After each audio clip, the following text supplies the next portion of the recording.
Good morning, children. Good morning, Good sir. morning, Good morning, sir. sir. Good morning, sir. Good morning. Good morning. I hope the exam preparations are going on quite well, and we are going to resume the classes from Monday, coming Monday once again. So you all are going to visit the school physically. Boarders are going to report tomorrow, and we'll have our routine classes as usual. So since we are revising, that day we revised in the previous period about grammar. So today we will be revising literature part. Okay. So I have some questions for you, which we will be revising randomly. Okay. Some from prose, some from poetry. Mixed questions we will have. Tanishk, Pushpa, can I see the cameras on? Yeah. You look very handsome, Shreyas. So keep the camera on. Okay. So I'll share the screen with you. There will be some questions and a passage and extract based questions before you. Okay. So let's solve them all together. No chorus answers as expected. You are supposed to raise the hand and then you'll be given a chance to answer the questions. So here I share the first image with you. Okay. I hope it's visible, right? Okay. So the passage is from which chapter from the passages? Just tell me. Not from weeping nor from grieving will anyone obtain peace of mind.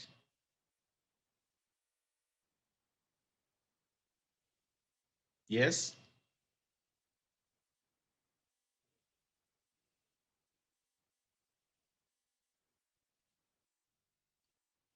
Okay, Avanti has raised the hand. Yes, Avanti. From which passage, which lesson this particular passage is asked? The sermon at Banaras. The sermon at Banaras. Very good. Okay, so let's read and get to know the questions and answers. From the weeping nor from grieving will anyone obtain peace of mind. On the contrary, actually, his pain will be the great and his body will suffer. He will make himself sick and pale, yet the dead are not saved by his lamentation. You know the word lamentation, isn't it? So the speaker of these lines is Tanisha. Tell me who's the speaker of these lines. Sant Kabir Das, Gautam Buddha, Lord Mahavira, or Sant Surdas? Gautam Buddha. Gautam Buddha is the speaker of these lines. Okay, everybody agrees with it? If yes, we'll go for the next question. He who seeks ...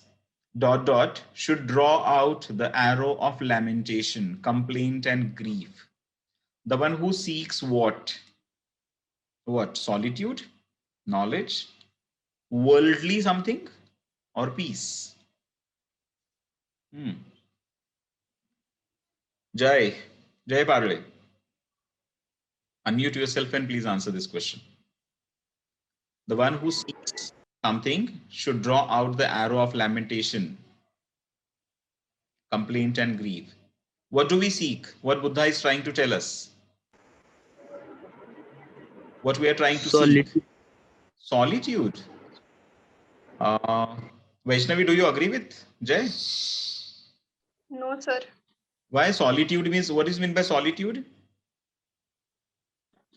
To be lonely.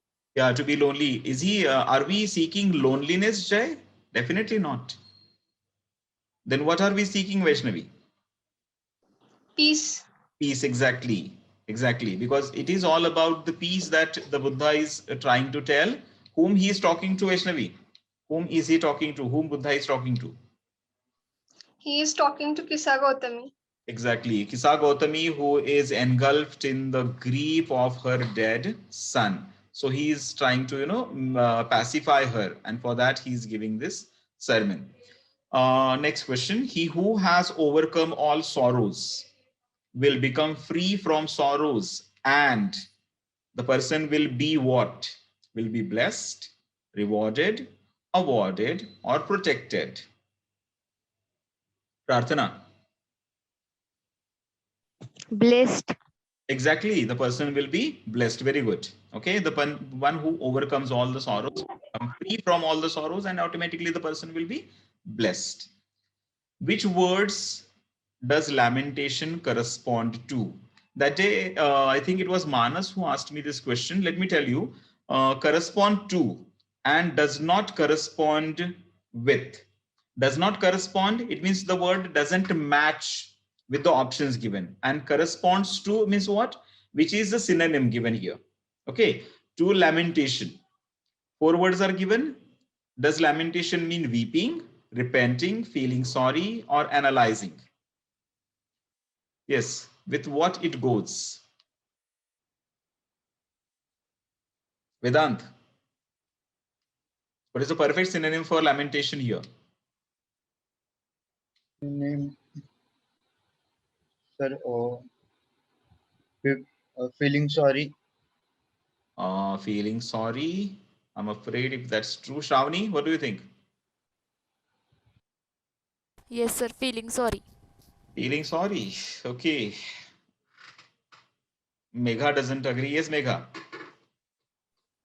Weeping. Weeping. Yeah. Lamentation is to cry. Lament is to cry. Vedant. Okay. Shravani.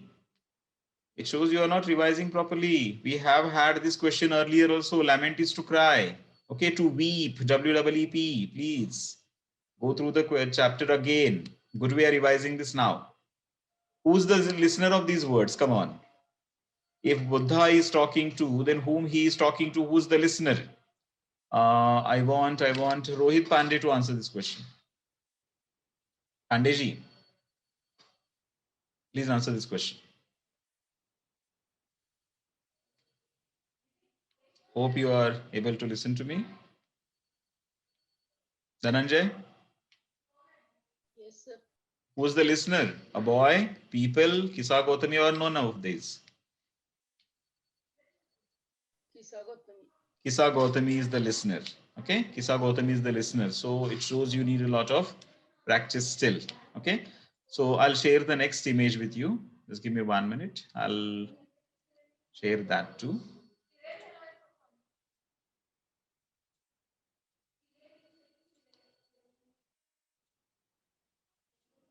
Okay, here it is. Vanda Petronsky, everyone's favorite. Name of the chapter. Shrutika, please name the chapter from which this extract is taken.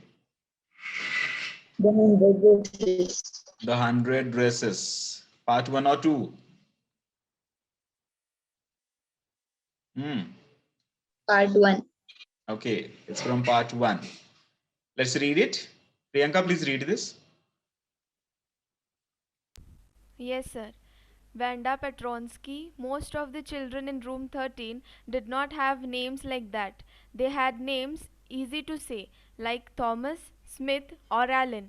There was one boy named Bounce, Willie Bounce, and people thought that was funny in the same way that Petronsky was. Vanda did not have any friends. She came to school alone and went home alone. She always wore a faded blue dress that didn't hang right. It was clean, but it looked as it had never been ironed properly. Okay, thank you, Priyanka. So it's from the 100 Dresses part 1. So Atharva will answer me the first question. Which name in the passage did not match with other names? Which name? Vanda Potrinsky. Vanda Petronsky, because that is something uncommon name. That's the name of a Polish girl, isn't it? Correct with this one, Atharva. Because all other names are very common, they feel. Thomas, Allen, Smith. Okay, these are very common names. But Vanda was something uncommon for them, so it doesn't match with other names. Whose name out of these was considered funny by the classmates? Sujal. Ricky Stone, Roger Hart, Alex Spring, or Willie Bounce? Willie Bounce. Willie Bounce is something funny because other names are not there at all, isn't it? They don't exist only in the passage.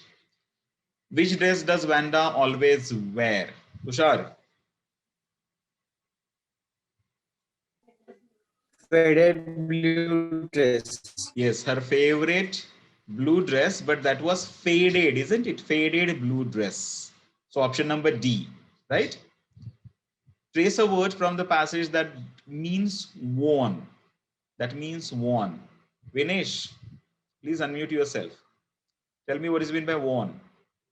Just imagine this is your annual exam and you have this passage before you in the board exam. So what will be your answer, Vinesh, for the word worn, which word out of iron, faded, bounce, and hang means worn out. Hmm. So can you repeat again these all words? It's there before you. I have shared the screen, Vinesh. Look at the question number 4. Trace out a word from the passage which means worn. So option B, faded. Option B, faded. Very good, Vinesh. Okay. Yes, faded means worn out. Good. Last question. Anurag, the statement that is true about Vanda. Which statement out of the given statements is true about Vanda? Vanda was a Polish girl. Vanda was a Polish girl, right? Vanda was not American, nor European, nor English. She was a Polish girl. Okay, so it's correct. Let's go with the next passage. Just a minute. I'll share. I have enough homework for you today. Okay, so we'll be sharing the next passage immediately, which will be the poem. Okay, from poem I have taken next passage, next extract. I hope everybody has the cameras on and is attentive. Okay.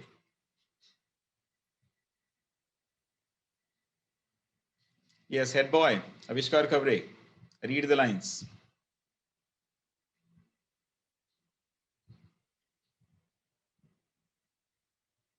Avishkar? No? The way cock shout down. The way a crow shook down on me, the dust of snow from a hemlock tree, saved some part of a day I had ruled. Okay, good. I think you don't have enough proper coverage, Avishkar. That's okay, but okay. So the poem, yes, the head girl will rescue and she will answer all the questions today. Okay, of this poem. Yes, Tisha.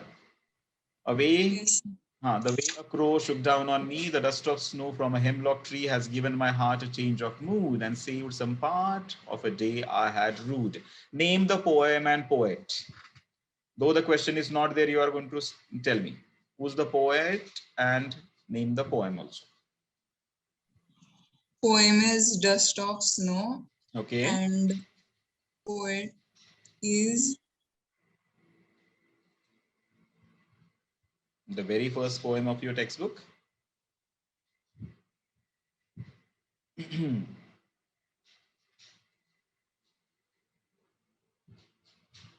Yes, Tanvi, help your friend. Yeah, it is correct, Tisha. Yes, Tisha, it is Robert Frost. It is Robert Frost. Okay. We have 2 poems of Robert Frost. Name the second poem of Robert Frost. Yes. Fire and Ice. Fire and Ice, exactly. Back to back, you have 2 poems. Okay. Dust of Snow and Fire and Ice. Okay. The first question. What was the, where was the crow sitting? On a hemlock. On a hemlock tree. Right. Gulmohar tree, pine tree, banyan tree. No way. These options actually are incorrect all. What did it shake on the poet? Dust of snow. Dust of snow. Okay. Give a rhyming word of crow from the given lines.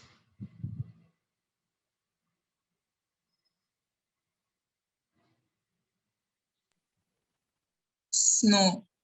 Snow. Crow, snow. Yes. Okay. Next. What was the poet's state of mind at that time when the dust fell down on him? How was he earlier?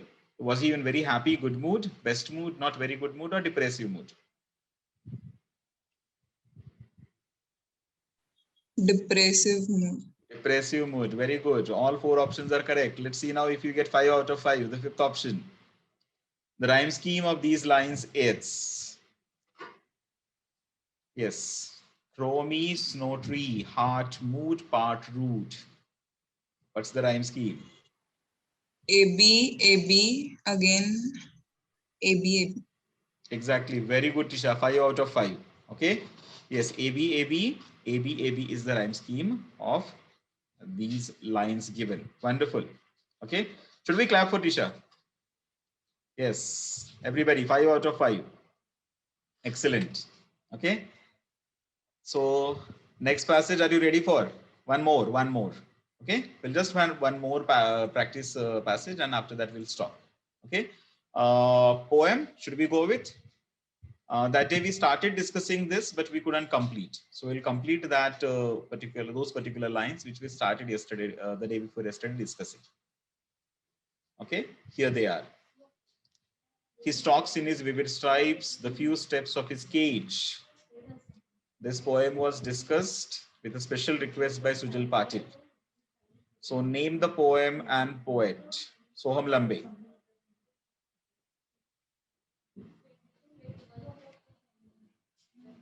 Yes, Soham. Name the poem and poet. No? Om Taralekar? Yes, sir. Name the poem and poet.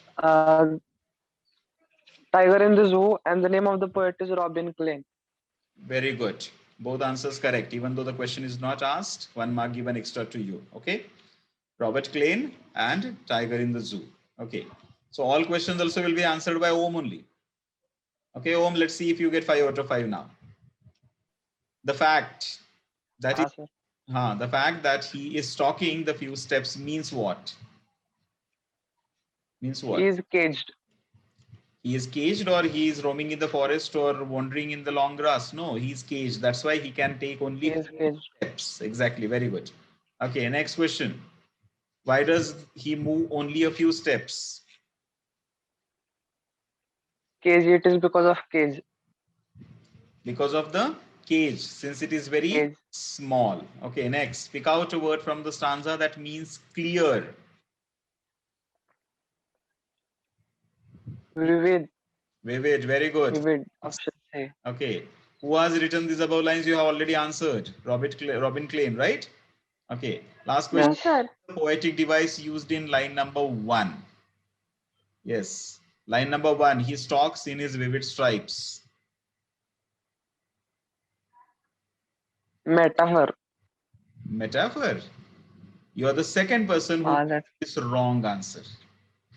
You are the second person who gave me this wrong answer, and Tisha's laughter speaks volumes because she too thought it is metaphor and it is wrong. Now she will tell me why it is wrong.